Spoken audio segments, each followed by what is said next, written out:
noches, bienvenidas, bienvenidos al Corral de Comedias de Alcalá de Henares, casa inaugurada en 1602, cuna de los grandes textos del Siglo de Oro y actualmente gestionada por la Fundación Teatro de la Abadía y la dirección artística de Juan Mayorga.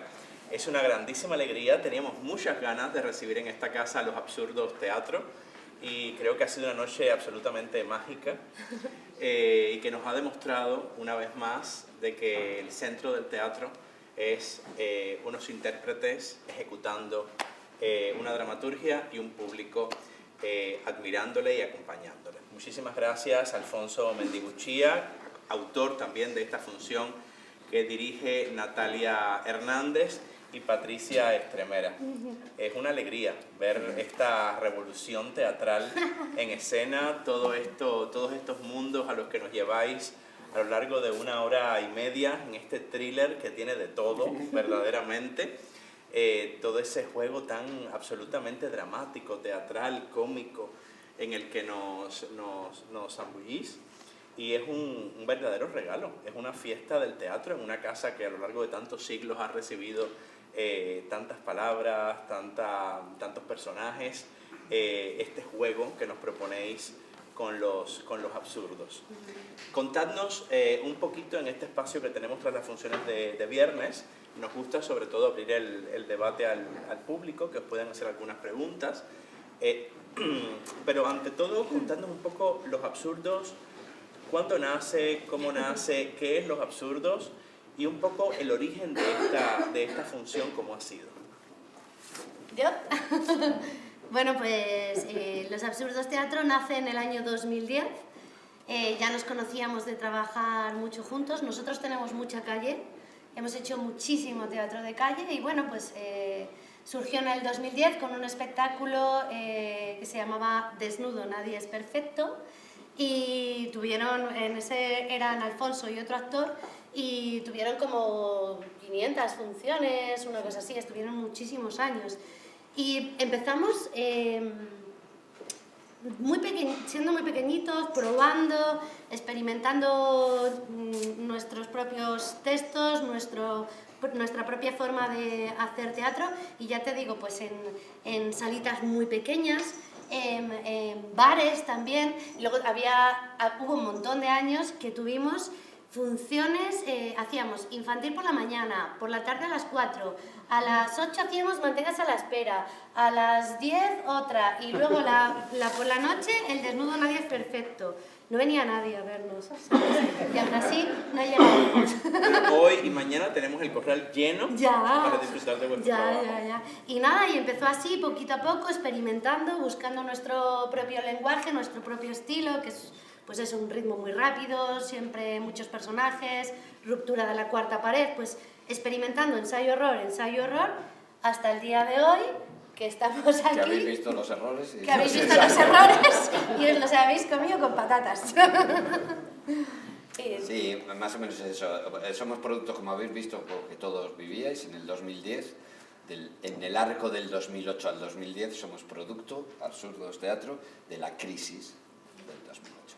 Entonces las estructuras que teníamos antes, veníamos de otras compañías, se cayó todo y entonces fue un volver a empezar y volver a empezar desde lo más pequeñito. Venirse a Madrid también, bueno, Patria ya estaba, y empezar otra vez a reflotar hasta que se pudo volver a armar un poquito más grande. Por eso todo nuestro paso, pues, calle, teatrillo, baretos, salitas aquí en Madrid, salas más grandes, teatros, y volver a recuperar un poco la dinámica de una compañía como las que teníamos antes. Bueno, Von Lustig está cumpliendo, de estos sucesos, están cumpliendo 100 años justamente. Sí. Fue en 1925. El origen de este proyecto, de esta historia, Alfonso, ¿esto lo leíste en algún sitio? ¿Cómo empezó? Esto nace de una reseña en internet. Estaba escribiendo la anterior obra, Gruyère.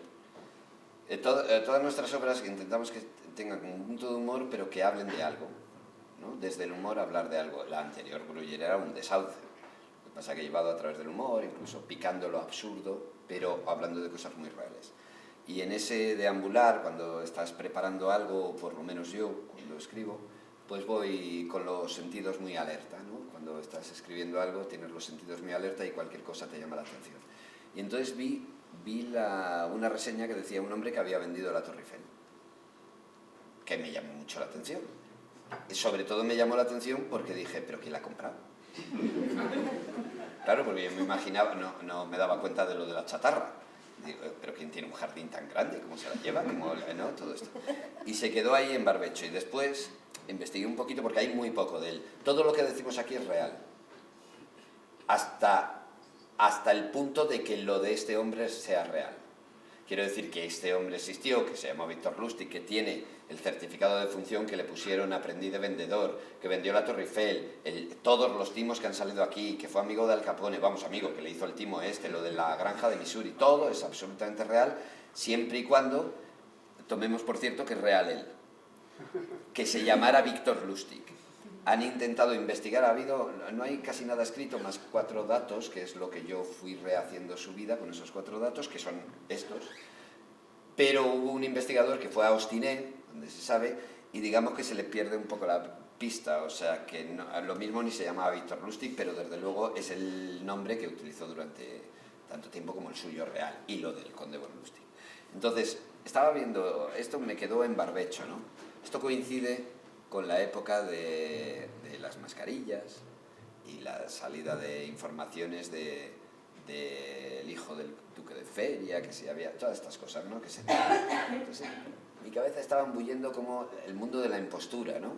Y del cómo hoy en día estamos viviendo en el mundo en el que lo que vale es lo que aparentas, no lo que eres ni lo que tienes.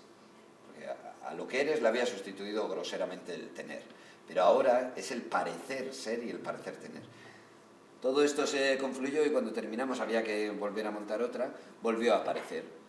Y por ahí queríamos llevarlo, lo que pasa es que lo escenificamos a través de este hombre que fue un mago de esto, un malabarista de esto, pero en realidad lo que queremos contar es cómo te abren las puertas por decir que eres alguien que nadie pregunta, nadie le preguntó ni nada, pero como sabía idiomas, como venía, la apariencia, lo que hoy sería el que en Instagram tiene muchas fotos de pasárselo bien, pues tú inmediatamente te crees que se lo pasa bien y quieres estar con él porque se lo pasa bien. Pues este utilizó, digamos, esto hace muchos años ya. Y nos parecía un reflejo un poco actual y además que daba para una novela, daba para un thriller, como has dicho, daba para una peli de aventuras. Porque es muy atractivo. Bueno, este juego de imposturas en el teatro es perfecto para el teatro porque es un espejo de apariencias, cambios continuos, todo esto. Y aquí, bueno, es un grandísimo trabajo de ambos y en particular creo que el trabajo de Patricia también de transformación continua, hemos visto realmente es impresionante.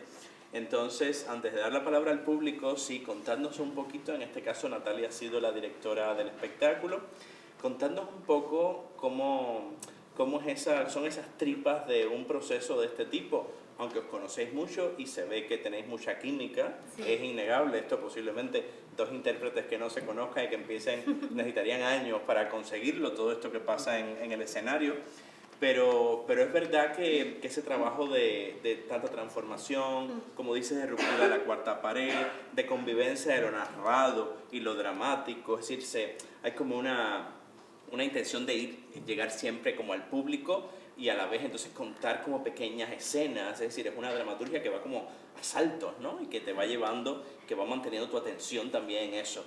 Pero es fundamental este cambio, no solo de espacios, que los espacios con mínimos detalles se vuelven a obtener un nuevo significado, sino de todos esos personajes que van atravesando la vida de este Victor von Lustig, ¿no? Entonces, cuéntanos un poco, Patri, cómo es un poco este proceso. Bueno, este proceso fue, yo creo que el más bonito que hemos vivido. Este fue que se juntó la magia, se juntó todo y todo el equipo absurdo tenía tiempo en ese momento, todos estábamos a una y nos juntamos, decidimos que íbamos a llamar a Natalia porque para cada montaje elegimos el director más apropiado y pensamos que para este era la más apropiada Natalia. Bueno, me lo dijo Daniel Galindo de la Sala de Radio Nacional de España, me dijo, ¿y por qué no llamáis a Natalia Hernández? Y, ¿verdad? En el momento en el que nos lo dijo, era como, o es ella o nadie. Y conocéis a Natalia, que es una grandísima actriz, o sea, está en todo, Natalia, en todo. Justamente hoy no está acompañando porque está actuando, ¿verdad? Está en Bilbao haciendo 1936 del Centro Dramático Nacional. Seguro que la habéis visto, googleadla. Bueno, el caso es que es alguien que sabe muchísimo de teatro y quién mejor que ella. Y de cabaret, en concreto. Y de comedia. Cuando la llamamos y nos reunimos con todo el equipo, cuando llegó Natalia, llegó con dibujitos ya de la escenografía, de todo. Bueno, es que no solo le había estrenado la función, sino que tenía 100 funciones hechas ya de esta función.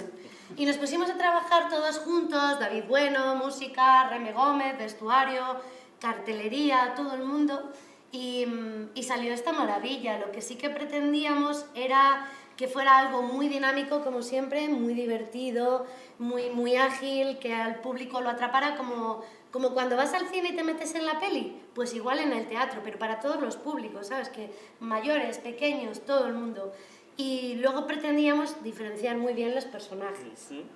¿Qué pasó ahí? Que yo interpreto a 14 personajes, que son, en su mayoría son 9 de ellos, de esos 14 son 9 hombres. Y Natalia y yo, dos mujeres, pretendíamos dar un punto de vista femenino sobre todos esos hombres, que además que son históricamente ese tipo de hombres, banqueros, hombres poderosos, nobles, con mucha pasta, que históricamente pues no nos han dejado hablar ni opinar a las mujeres. Entonces queríamos poner en escena algunos de esos hombres con los que nos hemos cruzado, y los que habéis visto, pues yo no los saco porque sí. Yo he visto a tíos sentarse así delante de mí, ¿sabes? Un director que tuve yo se sentó así delante de mí, ¿sabes? Me dijo que apartándose la corbata, me dijo que no me había dicho que iba a cobrar más, sino que el programa iba a ir a más, ¿sabes? Pero así, sentado, o sea, todas estas cosas es fuente de inspiración, ¿eh? Y pretendíamos dar un punto de vista femenino sobre todos esos hombres y diferenciarlos mucho. Y luego el trabajo con Alfon, pues como siempre muy fácil, porque es que lo que dices tú es que estamos tan acostumbrados. Yo no sé el qué quiere decir. No, básicamente eso. Es un trabajo muy corporal, muy físico.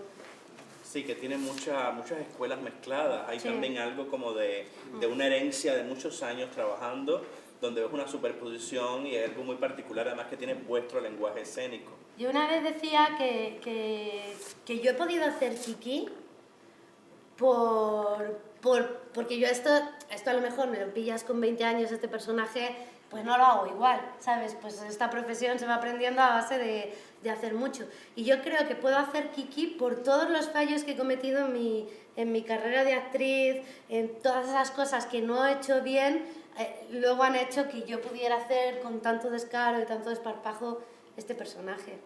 Y que lo pasemos tan bien con este trabajo. Preguntas, comentarios. Yo quiero hacer una. Bueno, primero, daros las gracias por el buen rato que nos habéis hecho pasar y enhorabuena por vuestro trabajo. La pregunta es la siguiente, es Para mí. para ti. Venga, que sea fácil. ¿Cómo se te ocurrió empezar la obra por el final? Porque es muy cronológico todo el resto. Porque, si te soy sincero, no lo sé. No lo sé. Pero porque sí que me llamó mucho la atención el ver el certificado, que está en internet, se puede ver. Y las ironías de la vida, y porque lo del certificado es como... fue lo que en realidad me hizo decir, vamos a escribir de esto y hablar de la apariencia. Entonces, en realidad, yo quería decir la primera, antes de empezar la historia.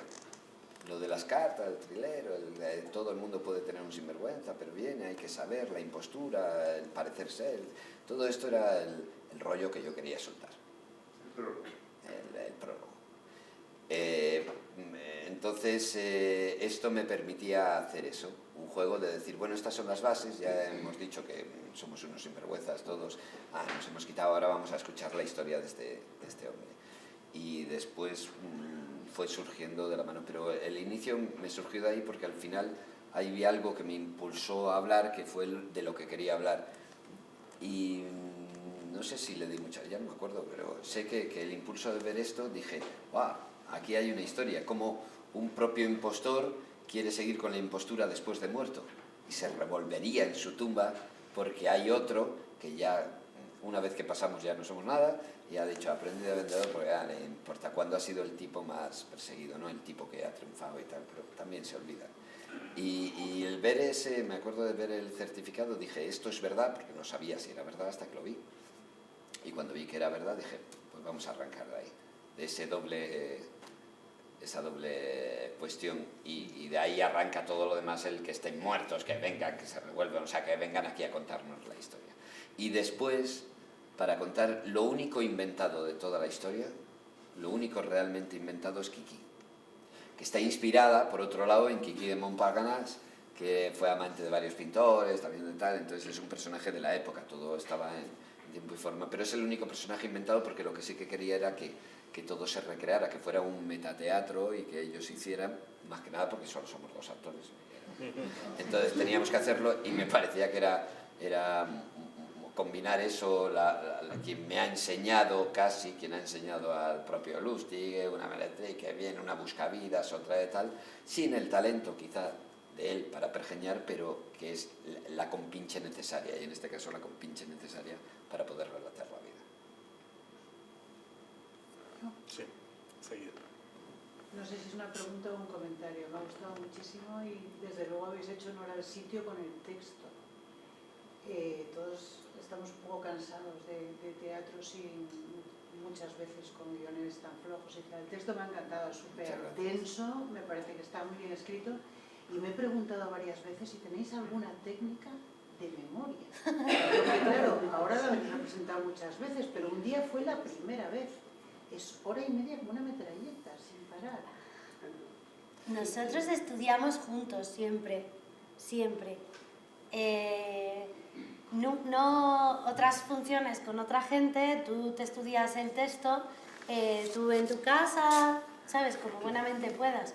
Pero la verdad es que Alfon y yo siempre lo estudiamos juntos. Hombre, él ya parte de la base de que lo ha escrito y además él mientras va escribiendo, Abel es que está loco, está en casa y está escribiendo y luego paras y le oyes que está diciéndolo en alto y no sé qué, o sea, y entonces a mí también pues se me va quedando, me resuena, tal, y entonces él va con mucho adelanto, pero yo también lo voy leyendo.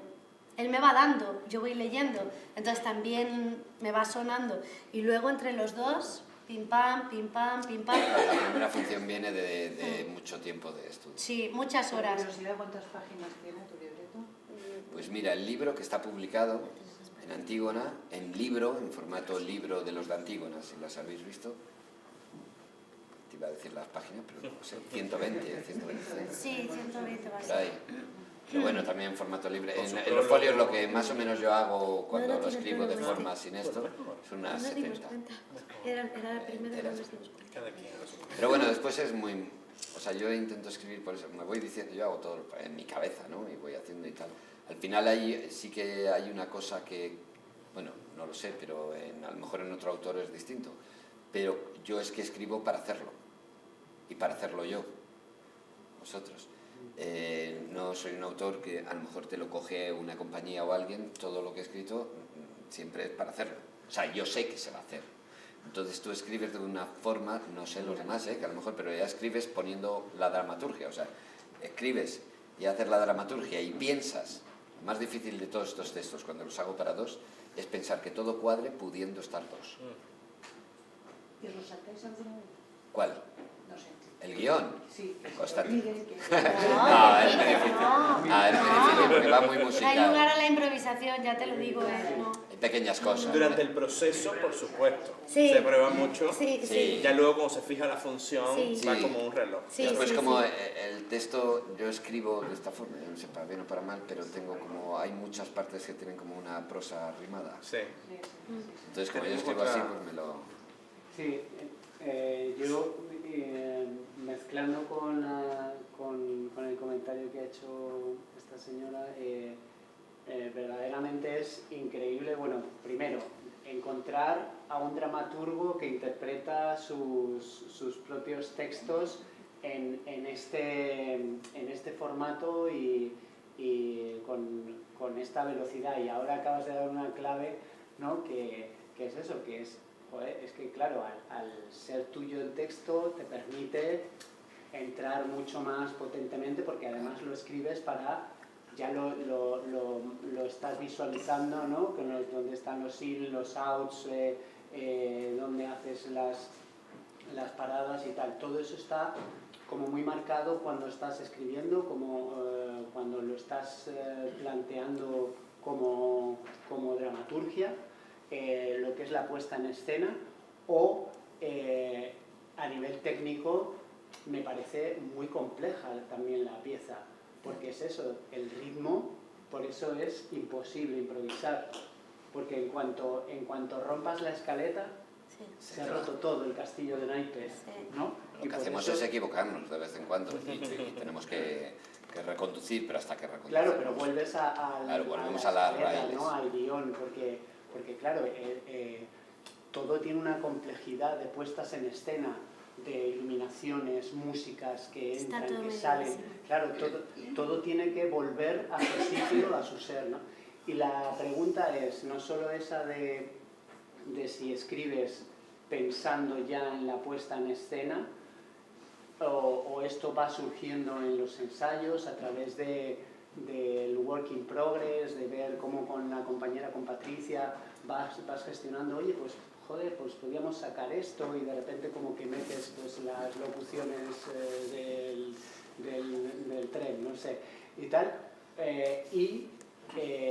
cómo se ensaya esto, porque cómo juntas todas las piezas, cómo al músico, al compositor, le dices, necesito estas piezas para irlas metiendo en estos sketches, ¿no?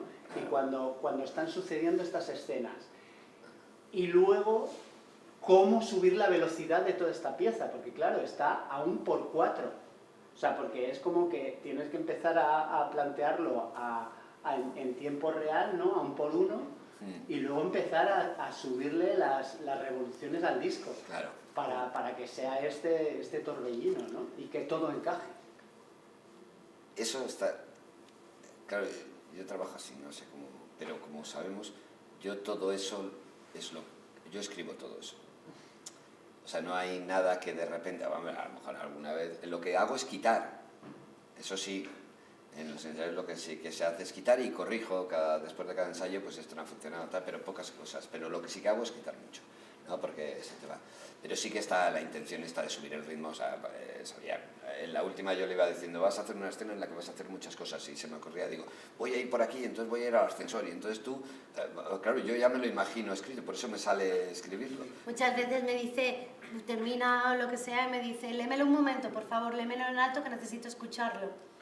¿Sabes? Claro, cosas así, ¿no? Y después ya se ve, siempre ya te digo, en ensayos como lo más fácil es cuando hay que quitar, y otras veces porque está muy adecuado a mi forma de hablar, que yo entiendo, bueno, ya Patrick con los años y tal, pues se acopla, pero hay cosas que para mí son más fáciles de decir y de repente tengo que quitar alguna porque no entiende o que no vaya.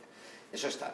Otra cosa es que eso, que ahí estaba la dificultad, cuando buscamos a una directora, como en este caso Natalia, le decimos, estos somos nosotros, esto es lo que hay. Es que si leyendo el texto es que no hay muchas más posibilidades o sea, está hecho y no tenemos a otro autor, y el autor está aquí vivo, entonces yo todo lo que me dicen voy quitando, pero no puedes hacer con mi texto lo que te dé la gana, porque si no, no sería con nosotros.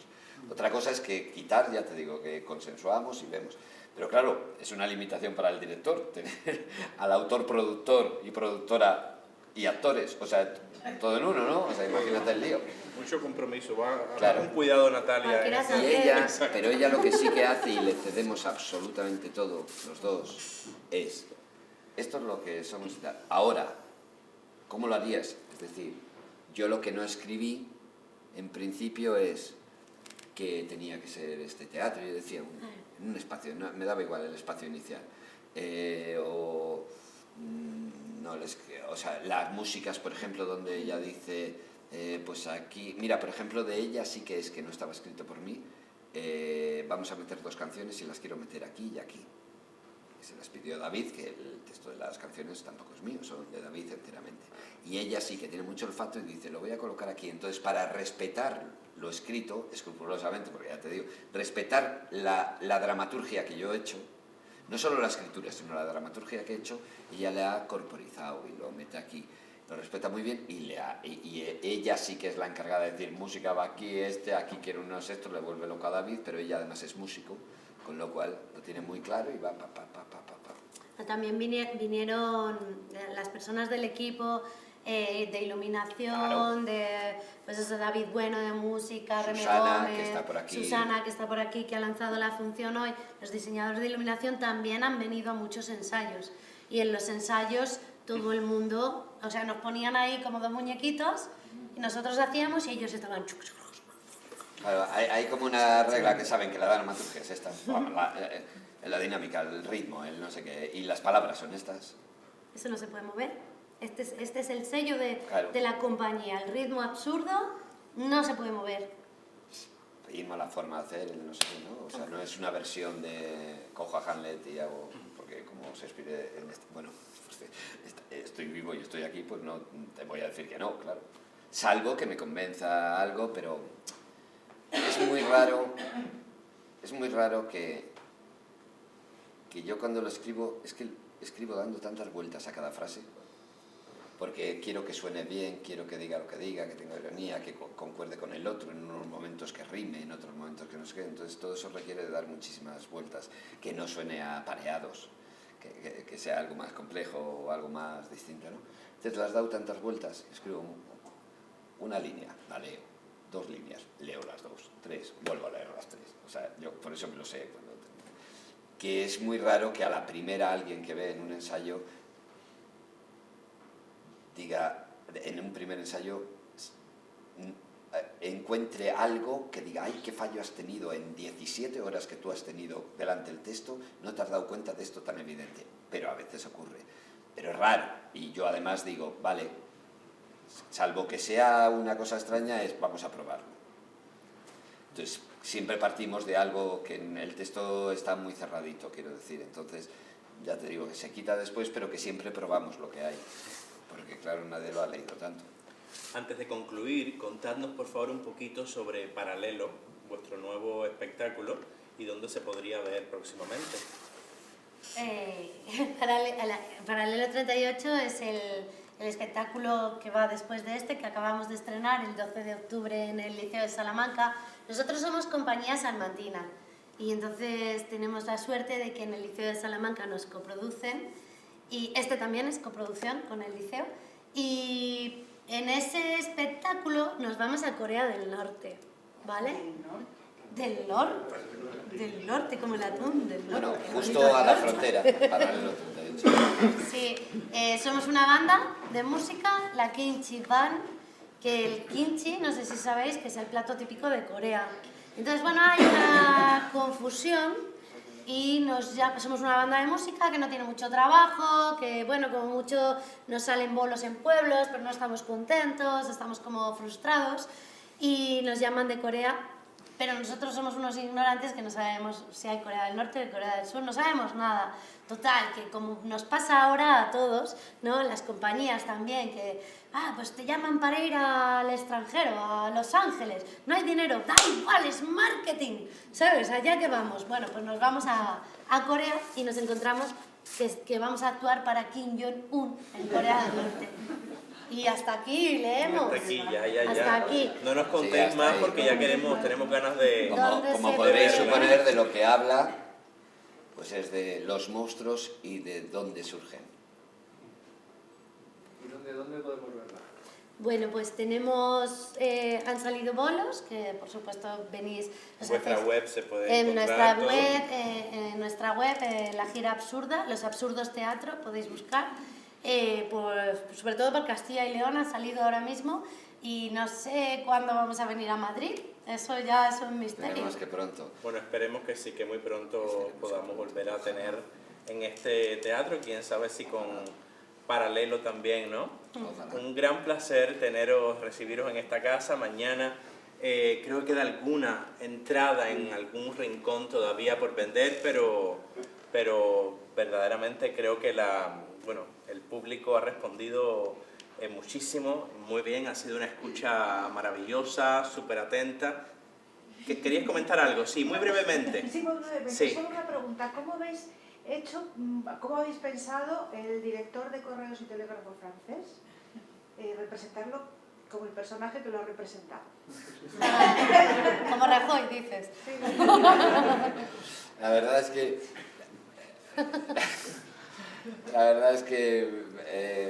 no era por nada. Fue haciendo, como estaba haciendo voces, no sé qué, y leyéndolo un día me salió eso. Bueno, sí, y tal. Y decían, parece Rajoy. Y pensé, bueno, y a Natalia, que ahí sí que dices, claro, en esto, dices lo que diga Natalia, si me dice hazlo en chino, lo hago en chino, y si el otro no.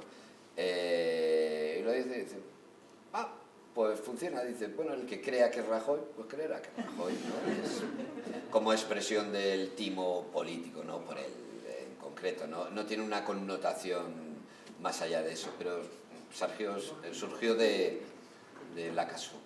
En realidad surge un poco de la casualidad. Lo que pasa es que pega, igual él, que si hubiéramos cogido a cualquier otro político, también te digo, hubiera pegado en cuanto a esta especie de timo, ¿no?, en el que estamos envueltos, pero surgió él por la... Un comentario muy chiquitín. Es que tenemos que cerrar el teatro, Sí, pero vale. bueno, lánzalo, pero es que tenemos que... Solamente que yo ya he visto la obra, Sí. pero es la primera vez que lo veo, y solo he pillado una cosita distinta, que es cuando se te cae el gato, que me ha encantado. Que es que se me ha caído de verdad, ¿eh? Se me ha caído. Muchísimas gracias, Alfonso, Pero está Patricia. bien el gato, ¿eh? Muchas gracias por